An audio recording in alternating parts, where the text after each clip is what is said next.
Hello guys and welcome back to this channel, where today guys I'll be showing you how to set auto scope in Call of Duty Mobile. So guys, the first thing that you of course need to do is go to the Google Play Store or the App Store and download the Call of Duty application. After that, you just need to go and log into your profile or register to Call of Duty if you haven't already done that, of course. But now guys, let's see what we actually have in front of us here.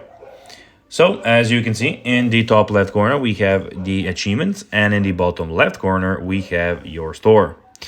In the top right corner, as you can see on the other hand, we have the settings and the start button also in the bottom right corner of there. But now guys, let's see how you can actually go and set auto scope in Call of Duty Mobile.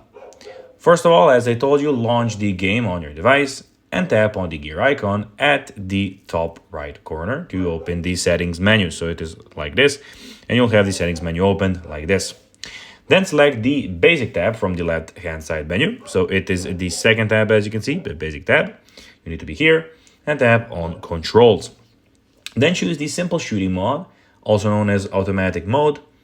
This will enable auto scope, allowing the game to automatically scope in when you aim down sights.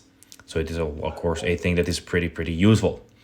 So guys, that will be everything for this video. I hope that you found this video informative and entertaining, guys. If you did, don't forget to like this video, share it, subscribe to the channel, and put the notifications on, as guys, this really helps us grow our channel. So if you have a few seconds, it will be pretty cool if you could do this for us. So guys, that will be everything for this video. I hope that you enjoyed it, and guys, as always, I'll be seeing you in the next video on this YouTube channel. Until then, as always, bye guys.